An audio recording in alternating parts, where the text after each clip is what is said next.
Come here. Get off.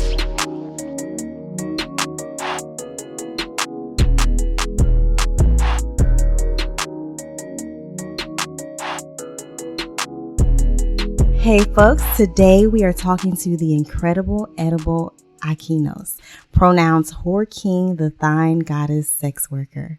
The Incredible Edible Akynos is executive director of the Black Sex Worker Collective, an international stripper, a world traveler, and a professional procrastinator. I love all of that. I also used to be a professional procrastinator. How did you get over it? Man, I had one too many nights where I had to stay up and get shit done and freaked out because I have anxiety and it was too much. So now my goal is always to finish things the day before they're due. Like I tell myself that they're due the other day and put them in my calendar that way. That is the only way that I eliminate the anxiety of being behind all the time. That's it. Got it.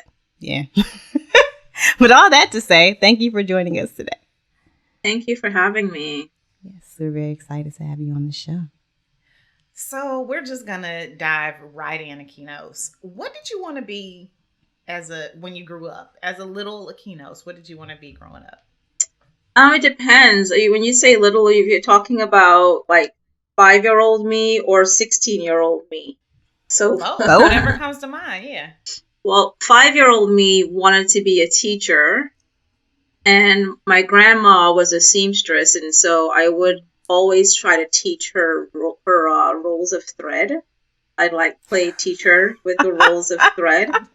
That's really cute. So at 5, I was doing that, and as I got older, as a little bit older, like maybe a few years later, I knew I wanted to be an entertainer. I wanted to dance and act and sing, and that's always been there. And then by the time I got to my teens, I wanted to be a nude model. I wanted to be an adult entertainer.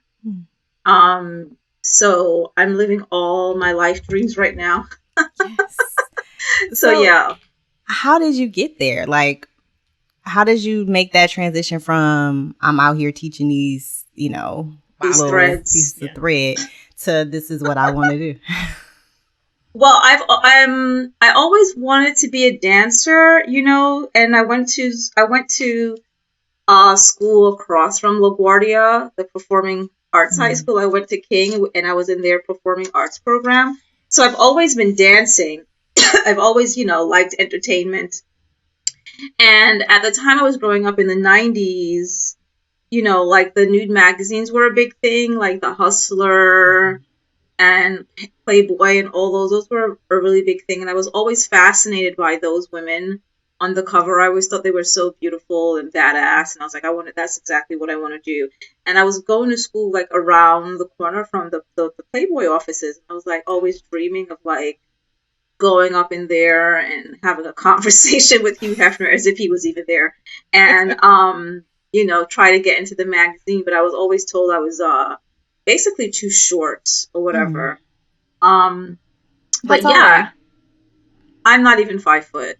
Oh, I just say 5 foot because it's easier than trying to 4'11" and 3/4. So I just put 5 foot, but I'm just under 5 foot. But yeah, that's what it was. I was seeing all those nasty nude magazines on the newsstand when New York wasn't so PG-13. And I just wanted to be one of them. And I eventually would. Right. Not for those magazines because they're white, but I eventually would, so all about the environment. The environment influenced me to be a whore. So yes. Job well done, world. Which actually leads to my next question. Can you tell us, like, we've obviously read quite a bit about your work, which is how we ended up asking you to come on the show. But can you tell our listeners and viewers what do you do? Now I just do this organization now, in the times of COVID and whatnot. But I'm a nightlife artist. I perform a lot in like drag and burlesque shows here in Berlin and when I was in New York. So yeah, I'm a nightlife person, but I've also, I've also worked a lot in the adult entertainment business. So I I've been in the gentlemen's clubs and the strip clubs. I've been a phone sex operator. I've done a little bit of domination. And in the final years of me like doing the work, because I haven't worked in a while, I was a full service escort.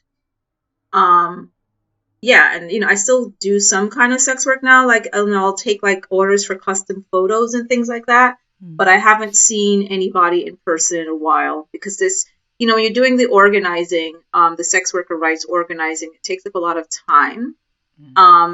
So that's kind of like where all my energy goes, and it's really hard to switch personalities and go from like this office worker into this companion. And I just, also don't have a lot of patience for the men anymore. So it's like, I just want to focus on fundraising for my group and helping the community deal with all the issues that they're having as a result of being, in the industry. So that's my main focus now. Okay. A modern day Josephine Baker. I guess. When you were speaking about, leaving the U.S. and being in Berlin, and so badass. I love it. So how did you get your start? In what, whoring or?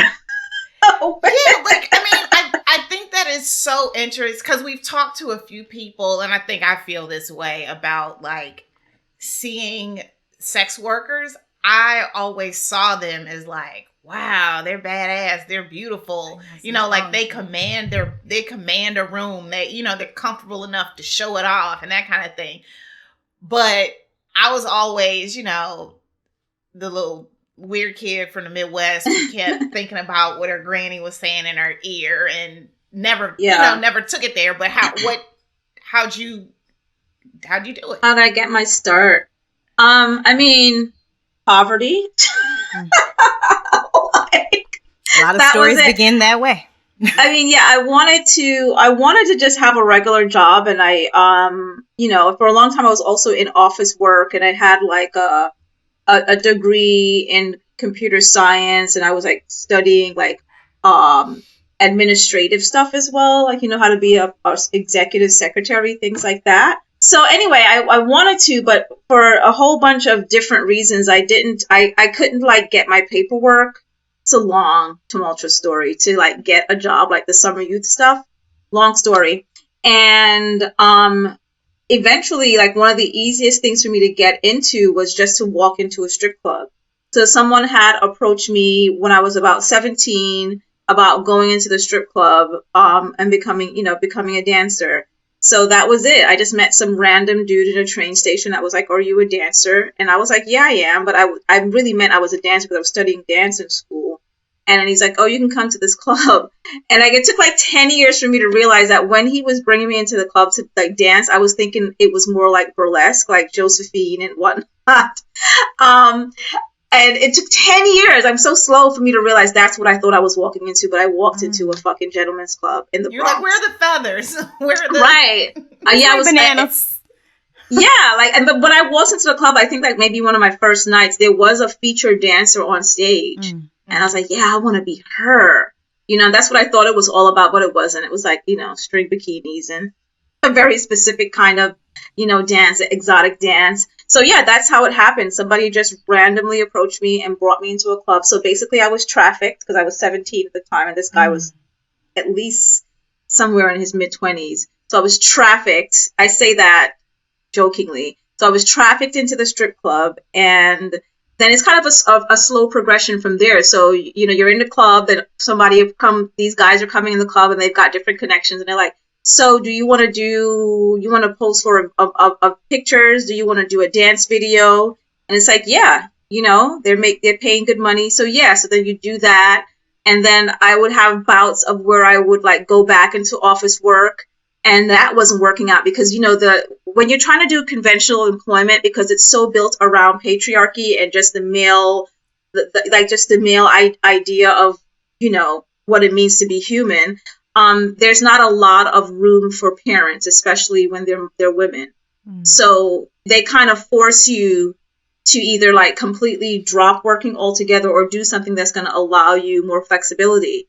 So it wasn't working out because I had small kids. And the way things are now, where people are getting support from the community, was not like that in the 90s, early 2000s. That's like new revelation from society. So I would have to leave, and then I would have to go back to work. So I dabbled into the strip club, and then I found like a phone sex operating place in New York City when they still had the centers, so it was like this slow progression and of back and forth. And then eventually I quit the last office job I had, which was still in adult entertainment, but the guy I was working for was super abusive. So I finally quit, like, after working with him for several years. And I'd already said it to him. I was like, once I leave this job, I am not going back into any other form of conventional employment. I'm just going to become an escort. And that's exactly what I did. Mm-hmm. Right. I'm always curious, and I feel like we ask everybody this question because we talk to folks who have really taken charge of their sexuality and how that relates to the rest of their parts of their lives. I'm always interested in what the prevailing attitudes towards sex were when you were growing up, and how that jives or doesn't jive with your current self. Well, I'm from the Caribbean, so there's I didn't grow up with any sexual shame or anything like that. Like, I mean, like, as far as like the dressing and the dancing is concerned, you know what I mean? So there wasn't all of that. Like, I dressed how I wanted, for the most part, like growing up with my parents, and I went to the Caribbean Day Parade and all of that, and we danced, and that was normal for me. But was there a lot of shame around, like, being promiscuous? Yes, because I was accused of that a lot when I was young. When I really wasn't promiscuous, it's just that I had a very shapely body, as a young girl. Growing up. Did you ask about growing up sexuality? Like, what was the attitude when I was growing up, right? Mm-hmm. Yeah. So yeah, there was definitely shame around, like, being promiscuous for women, but, like, especially like growing up with my dad, there was none of that, like, cover yourself up attitude in my household. I was 14 wearing fishnets with bras and poom poom shorts. Like, my dad would buy me that shit. So it was like, yeah, kind of had that kind of freedom. So yeah, no shame. No shame to from what I remember, unless they thought or heard a rumor that I was being sexual, then you're a slut. Then they heaped the shame. They saved all the shame for that, and then heaped it on. Yeah, exactly. When there was word of actual sex happening. Yeah. It's something that reminds me of, just like we're from the Midwest, but have very Southern roots. And so, you talk about twerking and kids in the front yard dancing and all of that. And it's like, we're just dancing. We're having fun. Yeah, with it. That's it. You have put your patriarchy, white supremacy on it to turn it into. Yeah, they perversed it. Yeah, it's pretty disgusting what they did with our culture, where it's just like, we're just having social fun and we're doing this thing, and they turned it into a whole monster that it wasn't.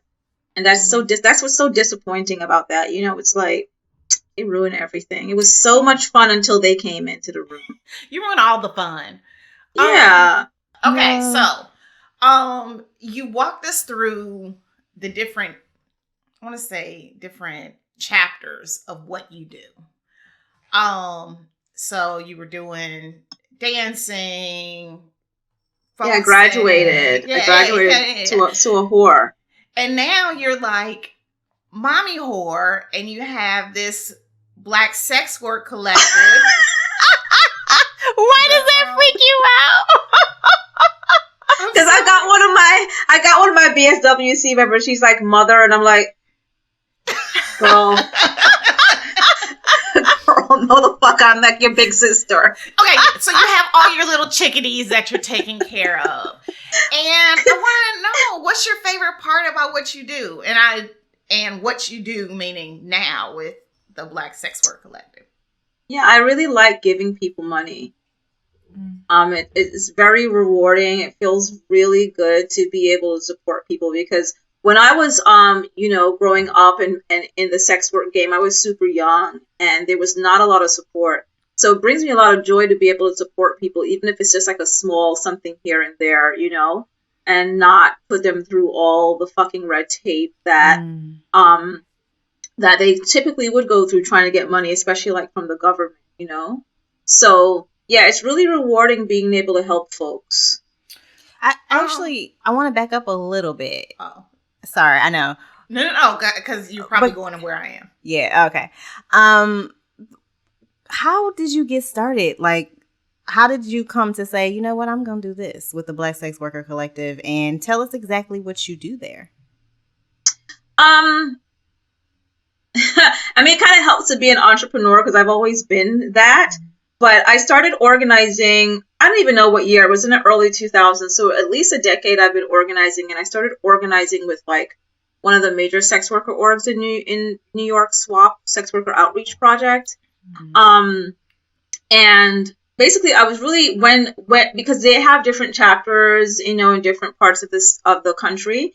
And I was, when they like for their New York branch or chapter, when I was trying to take over that, like when they were like the leaders of that group, they were like not able to keep taking on the work, and I was trying to come in and take that over, and they wouldn't let me. White people, they wouldn't let me. They were like passing it on to each other, and you know, I also started college at that time too, so I was in my 30s. So this is like my first time in a college, like art school, you know, because the first college I went to was all like technical stuff. It was like computer stuff, secretarial stuff.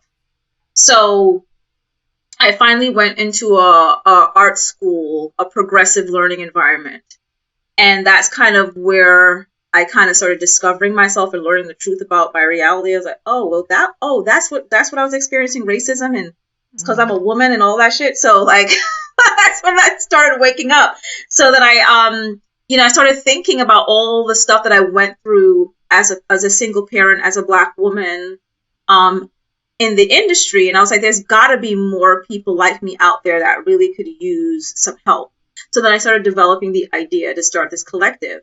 And then I tried to take over this, like the SWAP SWANK, because there were like two different groups that kind of worked together in New York.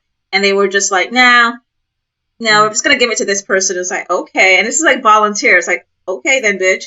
So then with the help of one of the other activists who is a senior organizer, seasoned organizer that's, helped build other groups and was like executive director of other groups, and also a super genius, super smart woman.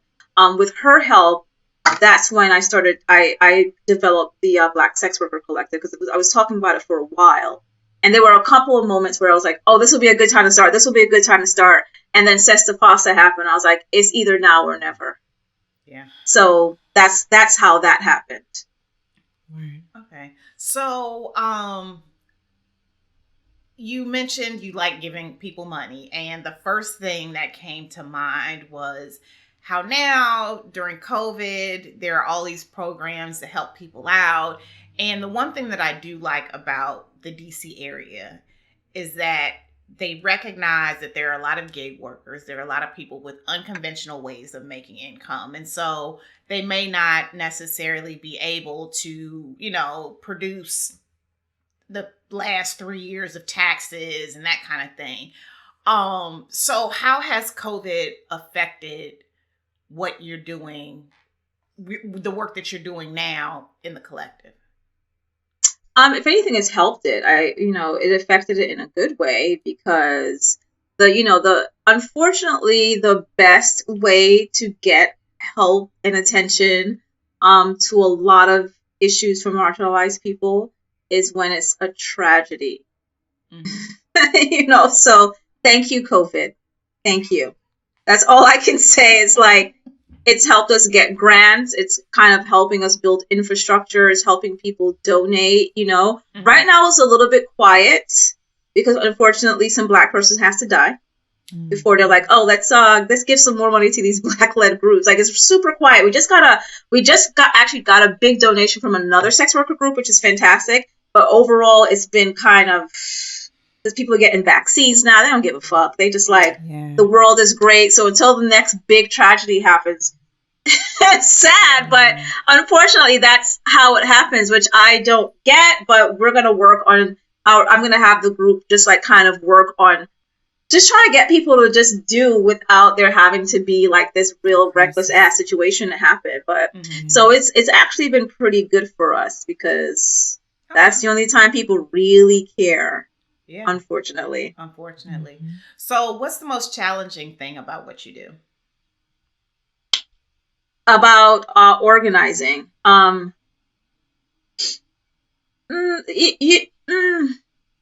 people to not support, not like public support, but kind of getting well, first of all, getting like the general public to come to our events. Because they think that all they need to do is just give money. It's like, oh, I donated. Great.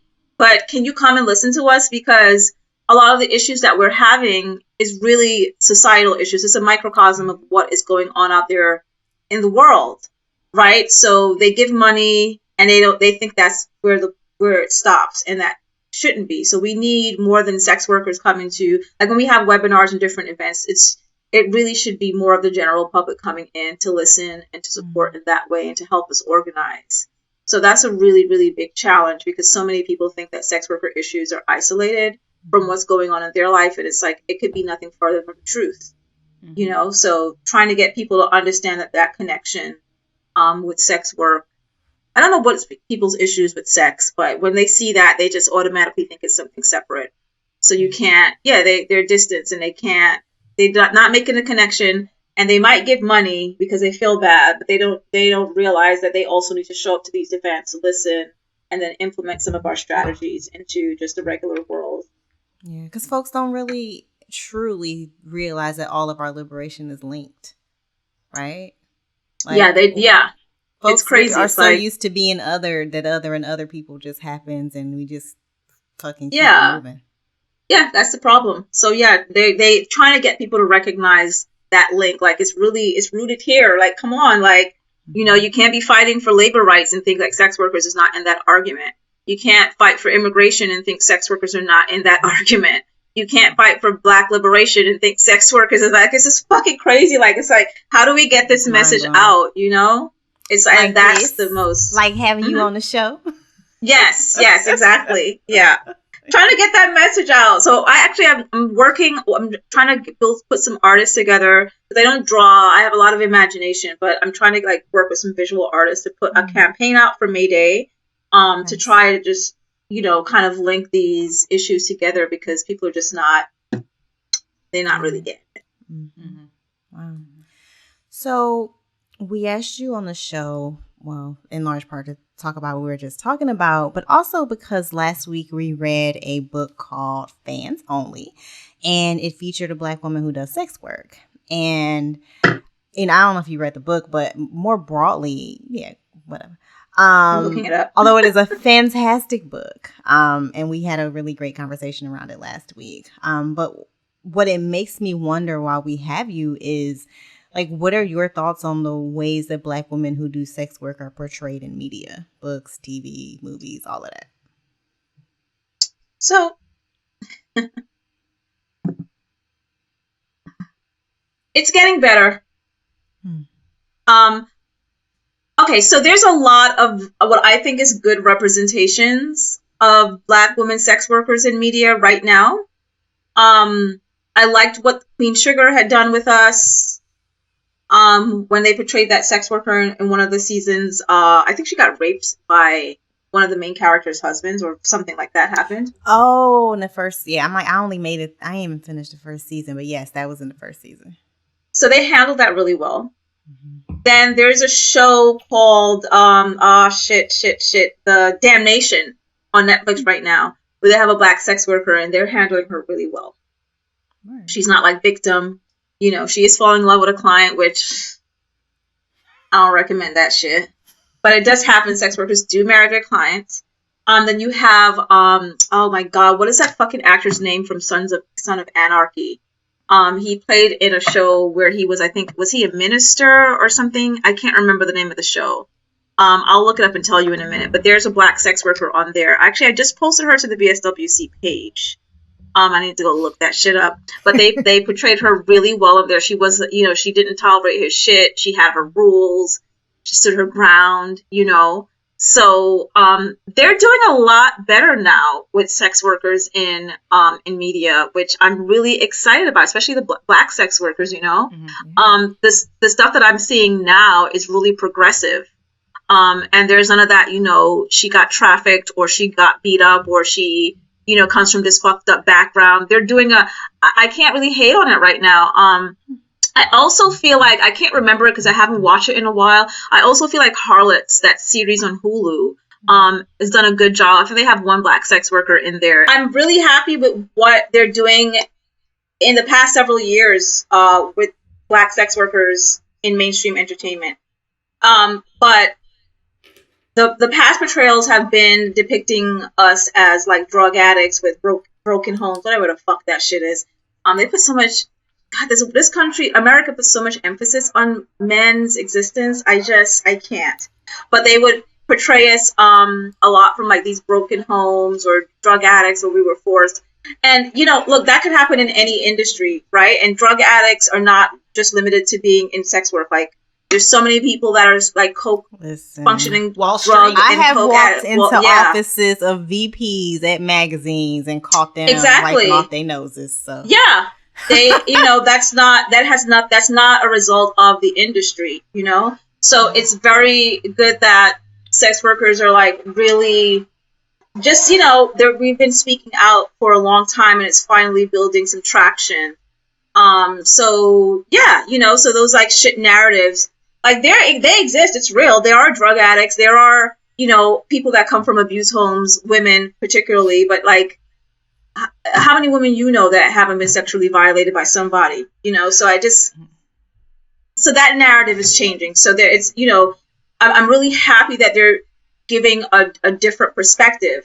I really don't want them to act like, we're a monolith and we come like, I don't want it to change from, I want it to be some dynamic. I don't want it to be like, went from drug addict to, their lives are actually perfect, because that is not true. Especially when you're talking about women and when you're talking about trans people that are in the industry. Like, no, there's no fucking way that our lives could be perfect. We all come from these like really different backgrounds. So I'm glad to see that. I'm glad to see, the way they're portraying us in mainstream entertainment now in the media as, strong, powerful people that know what we're doing. So that's really refreshing. So a lot of the things I'm seeing now, and I'm paying real close attention to it, it's like really brand new. It's like, yes, she's black and she's taking no shit, and they're just portraying her as a person like falling in love or whatever. So it's actually a really good, that has a job. So it's a really good time right now to be like watching black sex workers on like television. That's dope. So when we started this, we, we're going through the typical, where are you? What's the weather like? Blah, blah, blah. You mentioned that you are currently in Berlin.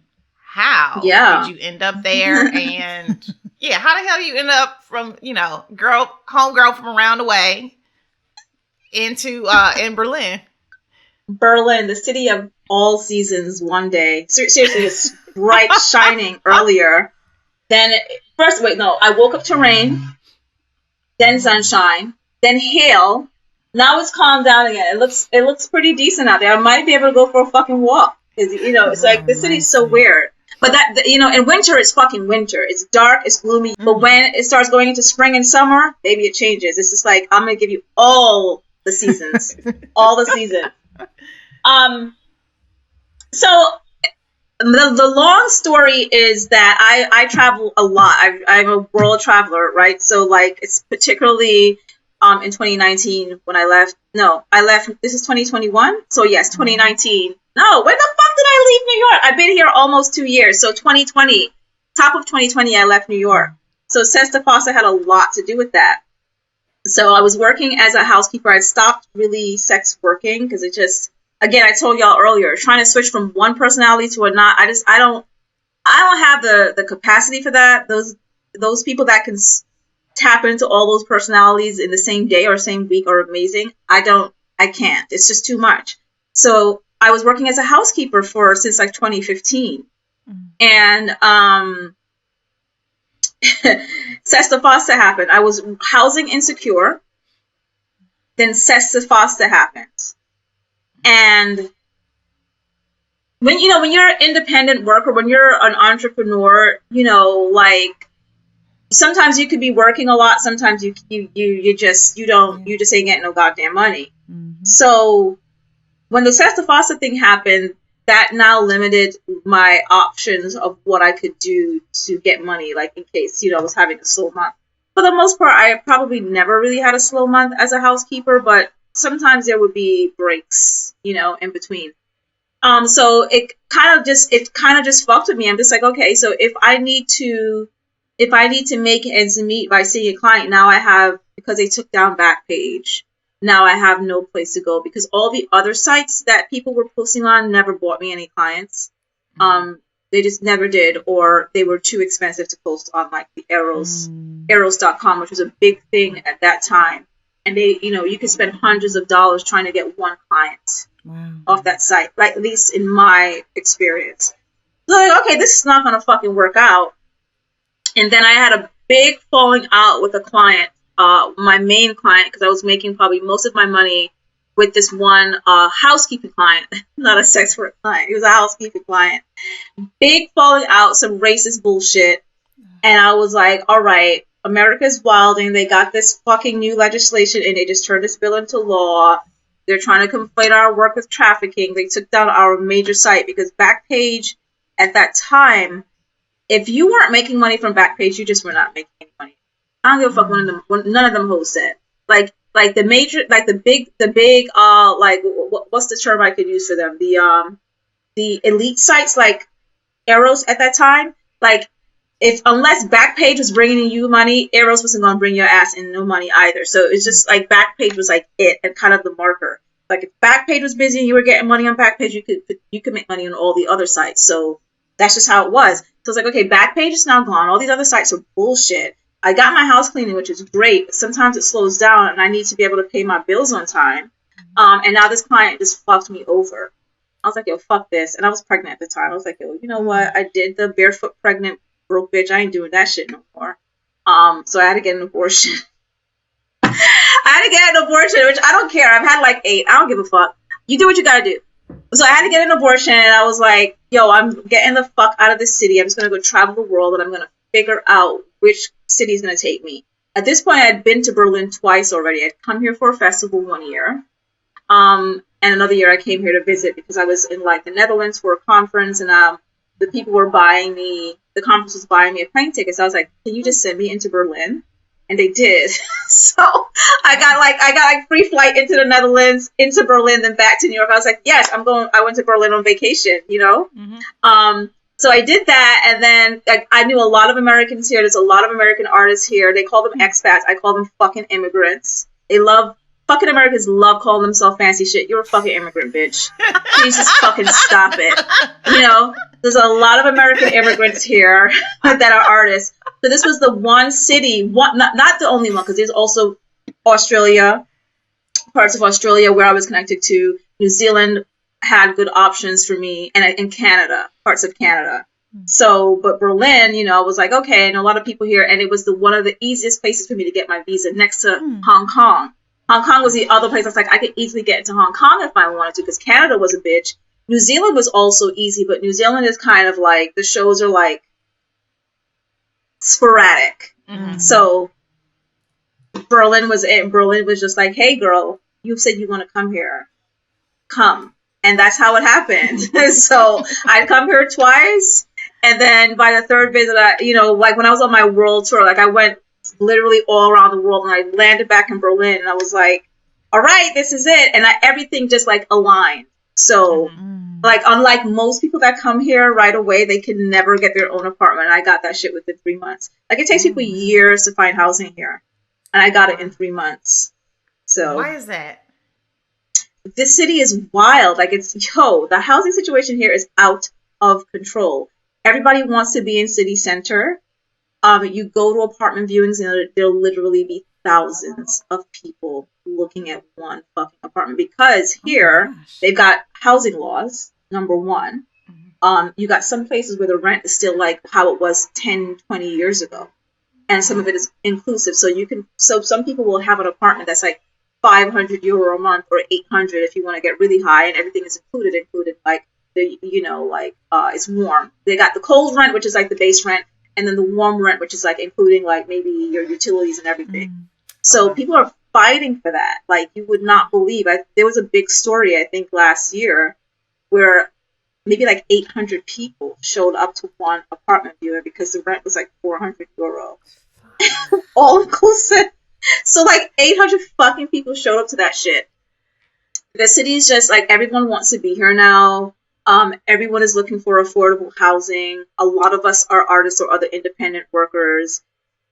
This city is wild. And now because they've got those housing laws, they care about tenants here.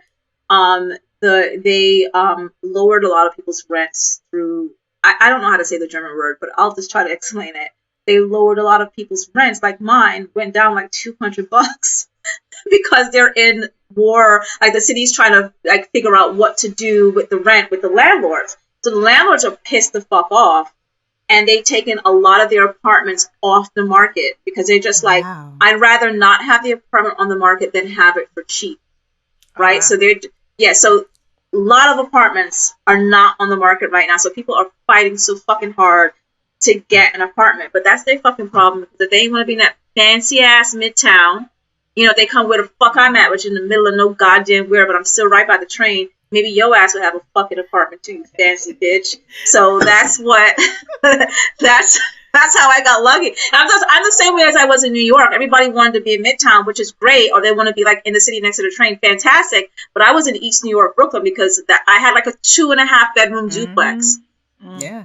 For what bitches got one room for the price I was paying for my 2.5 bedroom duplex, sharing a bathroom and shit. Hello. So I'm the same person I was then. So I further out, but listen, I'm in a 2-bedroom apartment, bitch. What you doing? You over there crying? That's what the fuck you doing. So I got really lucky, and I was also relentless. So being on welfare my whole life helped. You had that New York grit, so it made it happen. Yeah, the New York welfare queen grit, like when you've had to manage the welfare system growing up, you're just like, I got this. Like, you think I'm gonna be spending 5 months, a whole year or two looking for an apartment? Watch this. And I would literally go see shit 3-4 times a day, have somebody helping me, like, yo, I can't be there. You go over there, and then you get me the application, and I'll fill it out. Wow. Voila, 3 months. Actually, I started looking, and 2 weeks later, I found this place. Wow.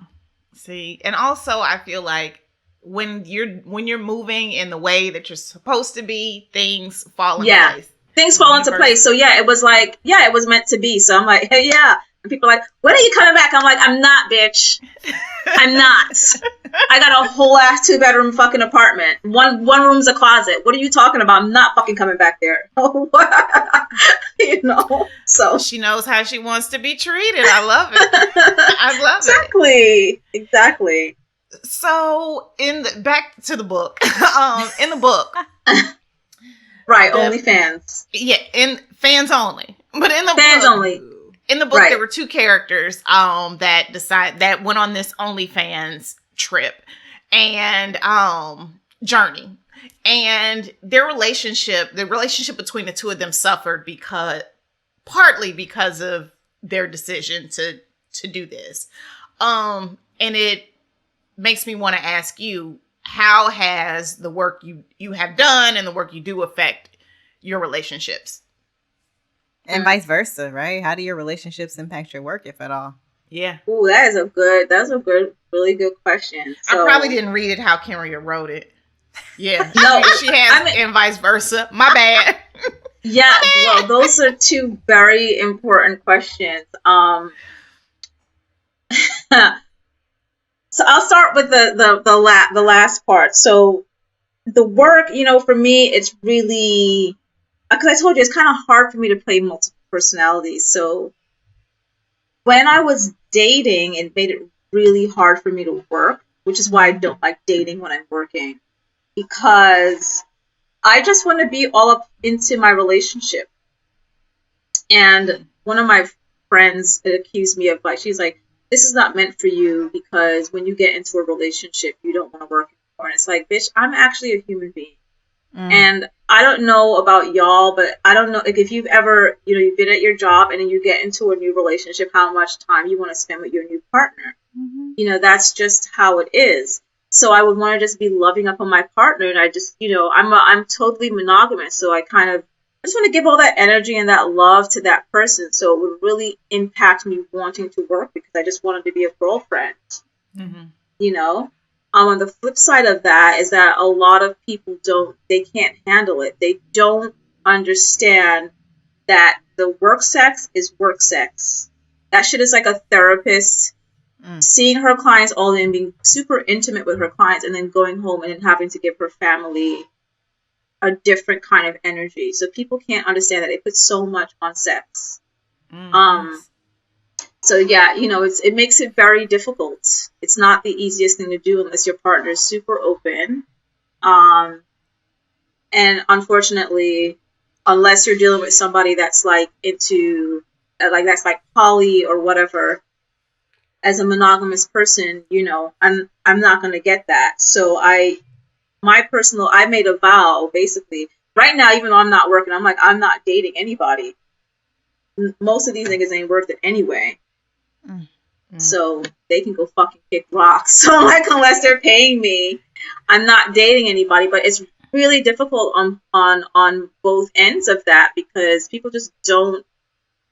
And I get it, when you grow up into this environment where people put so much, they give so much to sex that when I'm having work sex, that is work sex. Like, I'm not even there, please. Well, partially. I try not to operate too much outside of myself when I'm working, but it's work sex. It's like, give me a break, please. He's paying me money. That's it. Or even if I'm in a strip club, that's work energy. I'm giving them that actress part of me. But when I come to you, I'm giving you me in this whole other form. But folks, they don't understand. They don't understand that doctors are doing this. Like, listen, the gynecologist is looking at my pussy versus when he goes home and looks at his wife's pussy. What is it? Is it the same? Because I don't think that's the same energy, But people don't understand that. They don't understand, like, everyone puts on a different face for when they're at work versus when they're with their, in these other intimate relationships, whether it's with their children or their spouses or their friends, you know what I mean? So they can't separate that. So it's hard either way. And I personally, when I was working, I just kind of don't like it. I like to kind of just give, if I'm working and I'm working with my clients, I just like to give my clients that energy. And if I'm with somebody, I just like to give them that energy. But for me, there was no real easy balance. So I'm just, single and cuddling my stuffed animal pig. Lonely life. You describe my life, so it's okay. I see you. So we talked a little bit about the work that you do with the Black Sex Worker Collective. I'm wondering, what can our listeners do? So you mentioned they can give money, they can come to y'all webinars, but what else can we do in order to really improve the space that Black sex workers are working in? I think it's super important that people look to having us in less conventional, more conventional spaces. There's because of stigma, when folks are thinking about including sex workers into different spaces, it's often very stereotypical. It's like, oh, you can teach a sex ed class. It's like, yeah, that's great, but do you know I can teach a business class too? Do you know that I do investing? Do you know that I understand financing? Do you know I understand advertising? Do you know I understand copy editing? And things like that. So yeah, we can talk about sex. We can teach you how to ride. Adult sex education. We can teach you how to suck a dick properly, but there's also these other things that we do that we're really capable of doing. So I think it's really important that, they let go of their idea of what they think sex workers are and just understand we're regular people. And there's a whole bunch of skills in there that we have, and to try and bring us into those spaces, because if society really cares about sex workers, or if they really wanted to eliminate the industry, they do a much better job of doing it. And they just accept that there are these people that are doing this thing that have a lot of skills, and where else can they be useful? You know, what other, like, we're also talented, you know, we're writers, we make clothes, we're artists, we're all these things, but then folks keep trying to pigeonhole us into these, like, very narrow spaces, even when they think they're being helpful. Like, you know, maybe you can, you know, you can teach an oral sex class. I mean, that's great, bitch, but, like, I also know how to clean the fuck out of a house. I also know how to travel on a dime. Come on. Because a lot of us tour. A lot of us have to tour. We have to become really resourceful, because touring is really, really, really fucking hard. And, like, I also tell you how to fucking travel and take care of somebody's fucking house when you're going to, you know, if you're going to, like, be Airbnb-ing someone's place. Like, you think about that shit? Yeah. You know? So I love that, because I do think that often it's, you know, teach us how to suck a dick, and it's like, yeah, right. but I here I am. I've lived and have figured out how to stretch this dollar into 20, you know, that kind of thing. And you're an entrepreneur and all the things and I've that done go that. into that. I've literally turned $1 into $500. Literally, I've done that. You know, but no one thinks that I do that, because they're like, oh, all she does is fuck different men. Actually, yeah. But I didn't have to be a sex worker to do that. I was doing that shit long before I became an actual hoe. I was fucking multiple men a night before I actually started doing selling pussy. So, like, I was doing that for free. That's easy. Even your mother could do that shit. You know what I mean? But, like, there's so many other things that we do. It's a pity that people have these hang-ups about sex, so they can't see past that. You know, because, I mean, that just goes to show you how many people don't know how to fuck, right? Like, that's all.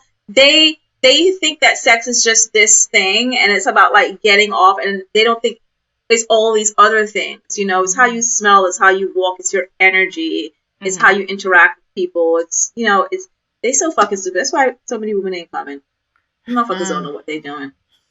Yeah. These niggas think sex is just hard dick and pussy. No, my man, no, it's not. It's a lot. It's not. There's a whole bunch of. It's a lot more than that. There's a lot of it that goes into it. So yeah, you know, that's why they whack.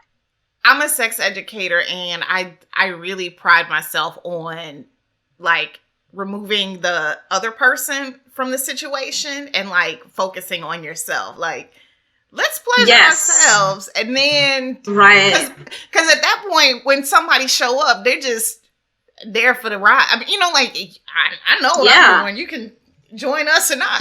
But, right. Okay, right, exactly. So you have touched on, I was going to ask you, what myths do you want to dispel about sex workers? But I feel like this entire interview has been that. But is there something that you touched on that you just got to get off your chest about sex workers? Like, we don't like, we like, whatever. I mean, again, y'all are not a monolith. Yeah. But yeah. Yeah. I saw this question earlier, and I had a thought came to mind, but now I can't remember it. Let me see. Myths about sex workers. What was I thinking about? Gosh, I don't know. We can cook too. I can't remember. Sex workers also know how to cook. You will be laying in bed tonight, and you'll remember. Like, damn, that was it. Yeah, I can't remember, because now I've been drinking. If I didn't dilute my fucking liquor, I could remember, but now I can't remember. But yeah, I don't know. There's so many things to, like. Look, I do interior design. Oh my god, my fucking roses. They're so sad because this house is so hot. Aww. Whatever. I cook. Sex workers do a lot of shit. Okay, they don't okay, sex is not just intercourse. That's a myth. People don't understand that sex is not just intercourse. Y'all need to stop that. And once I think we can get past that, maybe we can start passing some legislation that legitimizes us in mainstream society, so we can just, like, get the fuck on with our lives. We just want to work, and we pay taxes. That's another myth. Hey, bitches didn't pay no taxes. Yes, the fuck I do. I've always paid my taxes. Yeah. Always. Probably probably many more, much more, and you probably pay much more in taxes than some, business owners, right? Jeff Bezos Right. or whoever. So, hello, yeah, you're good. I'm paying. Listen, part of why I've been so freaking tired, why I've been working from my bed, I have been fighting with the IRS over some bullshit, like a big ass tax bill they're trying to hit me with. So, you know what? Call me too if you want to know how to handle them, because they sure did send me a letter like, okay, you pay your taxes on time. So we are gonna eliminate these fees. Yeah, you better, bitch, because they were. Woo! You don't even know what they were trying to run game over here. So I'm dealing with that. So yeah, we pay our taxes, people. Okay, so macaroni and cheese recipe: how to get baseboards clean, travel on a dime, and fight the IRS. Yo, there's a big ass pot of macaroni and cheese sitting on my counter right now. And I'm actually going to Portugal for an art residency, and the work I'm doing now is around food history. So yeah, sex workers cook, and we decorate my whole house is pink. I love it. Do you have any advice for Black women or non-binary people that want to get into this industry? I think this industry is for people with a lot of life experience. When I became a stripper, when I became a stripper, I was super young. But when I became an escort, I was in my 30s. And I honestly, while I understand there's people that get into this industry at different stages of their life, I really think like it's a grown person's industry. It's a young person's business, really, but like you gotta have you have to kind of be mentally mature to kind of be in the industry, because what happens a lot of times is, and this is because of stigma, and this is because of the laws where they kind of separate us and we can't really convene in some spaces legally. Otherwise, they'll call it brothel or whatever. And that's illegal in a lot of places. But I feel like you have to be super grounded and you have to set rules, right? You have to have some boundaries set. Like, what are you going to tolerate from what you're not? And this is also good for your just personal life, just living. So if you got shoddy boundaries, you're always going to find yourself into problems. And a lot of times too, you don't know what your boundary is until you end up into a situation. Then a person can't really cross that line, but you still have to have kind of a basis that you would work from. So people who want to, come into this industry, I would say right that there, set some boundaries, know who you are, know what, what lines if a person crosses that you're not going to deal with. Speak to other workers where you can, because that's a lot of it. I just actually got blocked yesterday on Facebook trying to tell somebody kind of sort of this, and set your rules, know what they are, say it with conviction, because they can totally smell when you're vulnerable. And that's with any industry. We can smell it, all of us, when somebody's vulnerable, and especially if you're the kind of person that likes to take advantage of people, which I personally am not. There's a lot of people out there that when they see vulnerability, they don't look like, oh, we have to protect this person, or we have to use them. So you always got to remember that. Yeah. Wow. Yeah. So, we always like to bring it back to books. And so I'd love to know if there are any books or other resources that you would recommend that our readers get into. Or listeners get into. So, I'm a burlesque performer, burlesque show stripper, I like to call it. I hate saying burlesque performer because it's it tries to clean up the fuck what I'm doing. Bitch, you're a fucking broke down stripper. So I'm a broke down stripper. I strip in burlesque shows now. So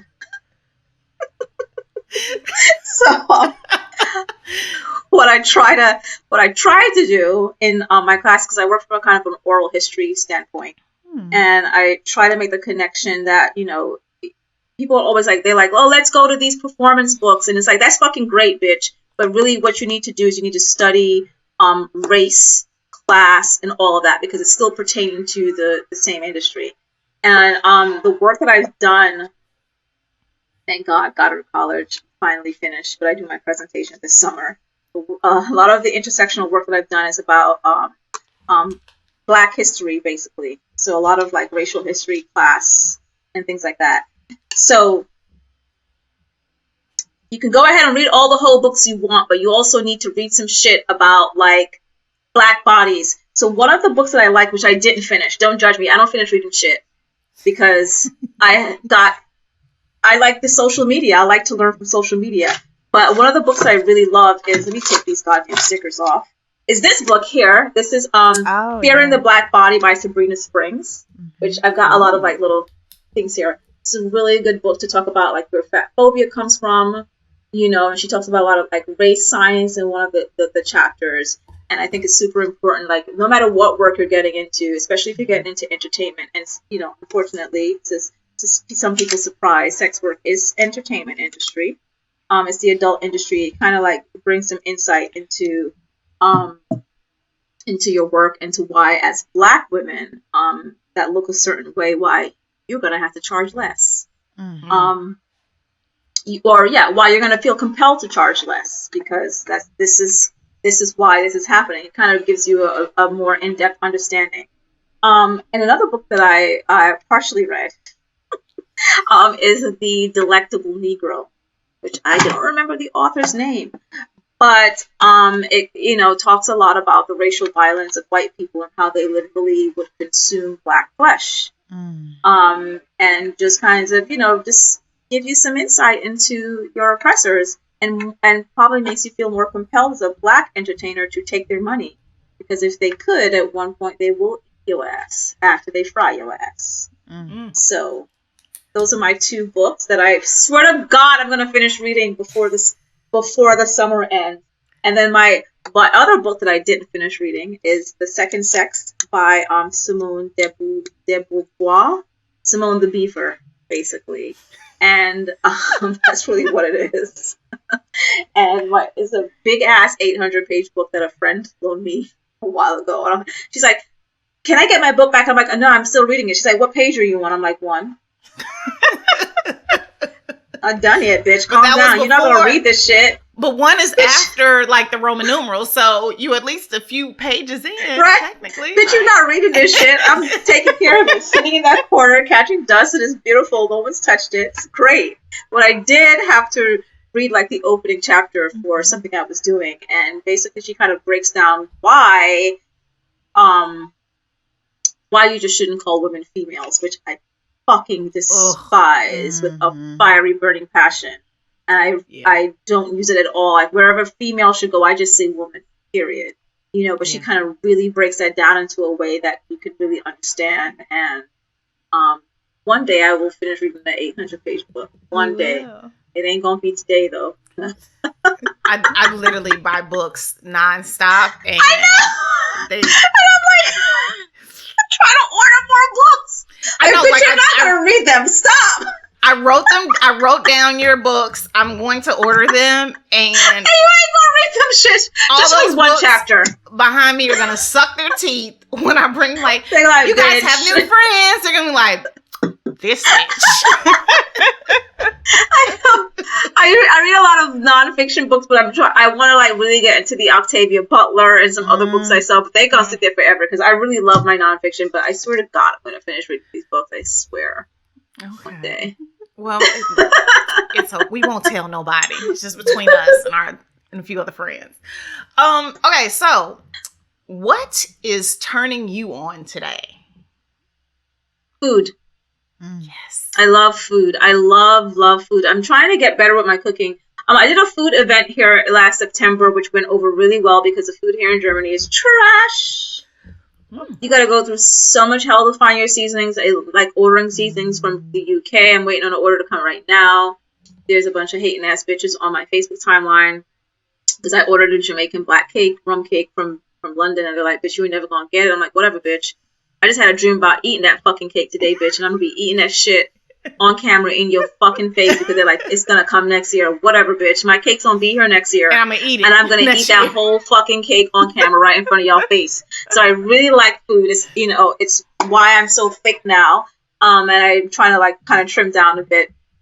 Just because I don't like the way I look on camera. Like when I'm performing, I don't like the way I look. It's fine for regular life, but when I'm on stage, it's like, ugh, what's that?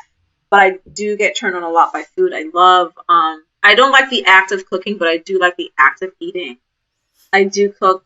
I invite people over here a lot. Like I won't go to anyone's house, but I will invite people over for dinner, and I do cook for folks. So food turns me on a lot, and I'm trying to like just, you know, learn a little bit more about how to compose some really good meals, because I do like feeding people. It's just, so I like food. Yeah. Okay, so 3 questions for you. Finish the sentence. Well, 3 sentences. Finish them. Okay. I am happiest when. I'm happiest when I'm eating. You know, it's That's so funny you delicious. said this. I was getting out the shower today, and I said out loud, I really like food.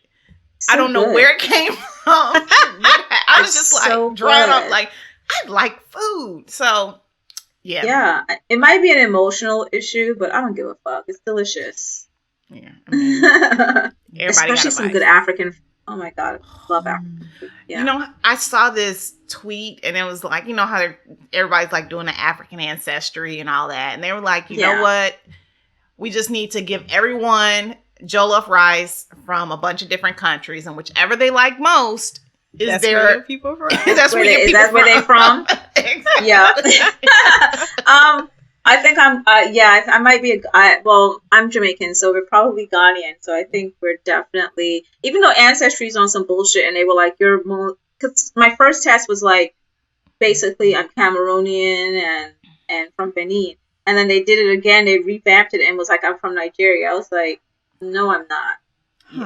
Yeah, Please they stop. don't have enough. I've read that they don't really have enough information from various countries and tribes in Africa, so their results are not super accurate. No. So Like there's the first this one, company, African Ancestry. that's the one that I.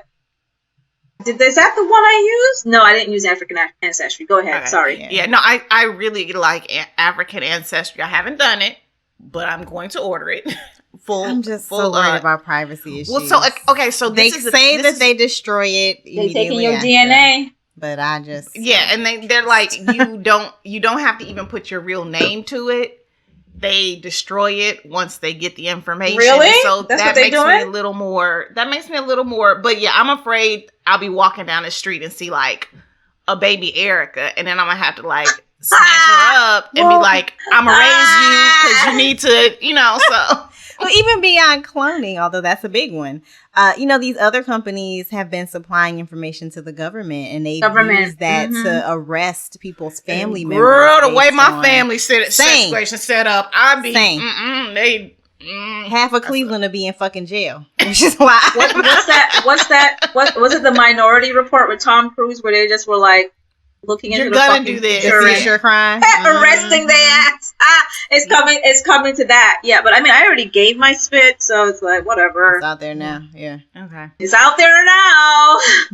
But whatever. I don't give a fuck. We're from Jamaica, so a lot of us are Ghanaian. Mm-hmm. I don't really care. I know I'm from Africa. I'm African. There's no denying that.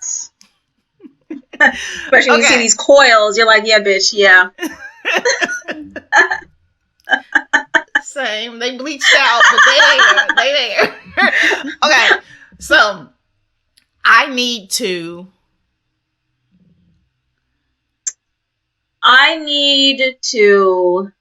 God, I can't say that. Let me go someplace else. That's gonna turn into a whole other conversation. I need to I need to clean this fucking house though. For somebody that used to clean houses, I don't be wanting to clean this shit. I really should get a housekeeper, but I don't really want nobody in my shit. I don't want nobody but clean it. Can't nobody clean like me, but I don't feel they like can't. No, they really cannot. This is why I became a housekeeper. I was like, I hired some housekeepers when I moved into my last apartment in New York, and I was like, what? I hired 2 of them. What did this bitch do? Yeah. Mm-hmm. What are you doing, bitch? I totally understand.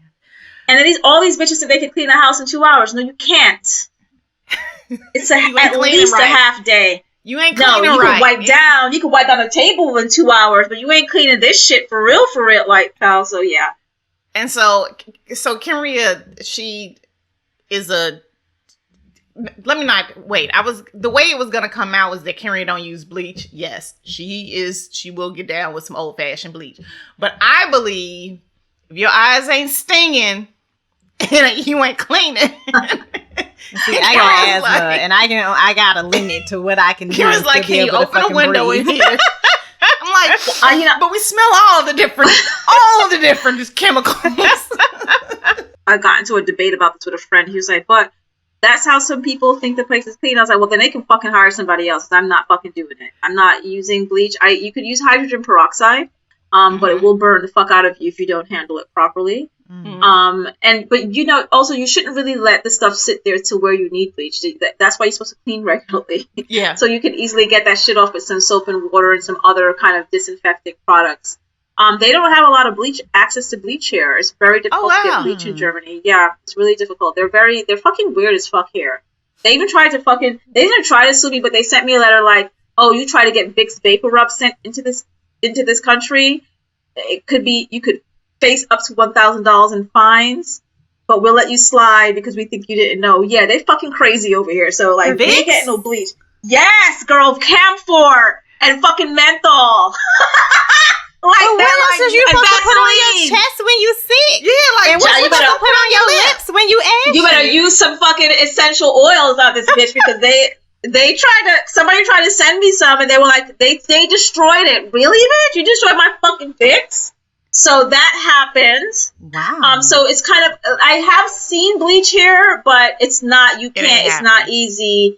Like, it's not easy to find it here. But they do have like a bleach kind of product, like a disinfectant thing that will bleach your stuff, but it's not like the bleach that like in America. So count your fucking blessings. Yeah, no, count your blessings. They are wild out here with the whole fucking like bleach situation. So, but yeah, no, I don't believe in like, because I used to clean with essential oils a lot.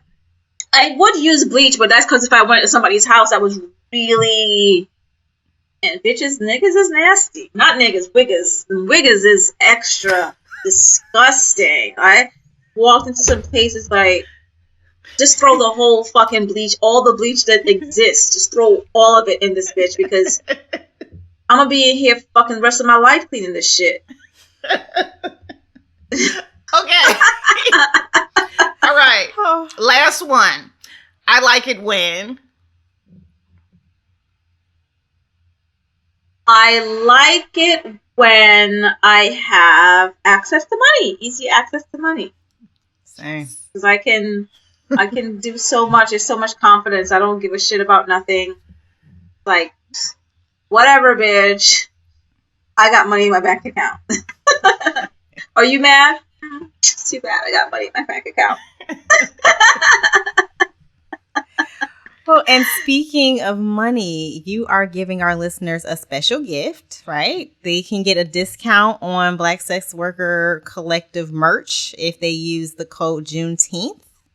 Right? And the site for your merch is teespring.com/stores/THEBSWC, right? Yep. And the link to the store is on the bswc.org. So we're getting ready to do our Black Sex Worker Conference in June. So yeah, we can totally give a little discount on some of our stuff because I'm gonna try because I'm kind of a procrastinator. There's a lot of, according to what they say, it's a lot of unresolved issues while you're procrastinating. So I've got a lot of unresolved issues, and there's like new merch that I want to go up, which I might not be able to get it into Teespring, but we'll see. And yeah, we're gonna have some new merch just in time for our conference. So yeah, sure, people can get a little discount. Love that. Thank you so much for doing that for our folks. Yeah. And more importantly, thank you for joining us. Thank you for having me. I love talking to humans. It's been so lovely. Different. So for folks, different these days. Yeah, well, that's real shit. For the folks who want to keep talking to you, where can they find you online? If they want to argue, they can follow me on Facebook. There's a lot of arguments break out there. I'm on Twitter at Akynos. I'm Akynos everywhere. They can go to Akynos.com and all my links should actually be there. And that's AKYNOS. NOS, yeah. All my links should be there where I can be followed, stalked, and I get into more arguments on Facebook because it's easier to have like the long form arguments than like I won't get into a big battle on Twitter or Instagram. Like I'll just block you. But if you want to argue, we need to have friends in common because if it's not enough friends in common, I'm going to be looking at it like it's highly suspicious, especially if it's a man. I don't really add men to my pages because men are trash. I don't fuck with the patriarchy like that. But there are some men on my timeline, and I do go back and forth with them. But I'm getting older now, so I don't really have time. It's like I got other things to do, so I kind of just don't respond to their fucking stupidness. Yes. They've been saying the same shit for fucking forever. Like, why am I arguing with these idiots? Like, nothing is gonna change. And if folks want to know more about Black Sex Worker Collective, they can go to blacksexworkercollective.org. They can follow the organization on Twitter at the Black SWC and on IG at the BSWC, right? Yeah, where the website I think is blacksexworkercollective.org and the BSWC.org, which is a lot easier. And yeah, we're there. We're on Instagram and we're on Twitter and we're on wherever pages are allowed. We even got a clubhouse room. All right. Well, thank you so much for joining us this week. It was lovely to have you, Akynos. Thank you for having me. Guest of season 1. Season 4. Season 4. Hey! Season 4. I don't know why I said season 1. First guest. I don't know. 4. That's great. Thank you all for having me. And because I had a rush, I had to kind of put my face on. So now I can record the video that you want me to record. See? Now you already ready. You could just go and do that. You already I just want to go eat some chips. I really don't want to do this. I'm tired. Alcohol made me tired now. Well, it does like to do that, but I feel like it was probably worth it. You enjoyed. So thank you for coming on, and thank you all for listening. That is it for this week's episode of The Turn On. We will see y'all next week. Thank you. Thanks.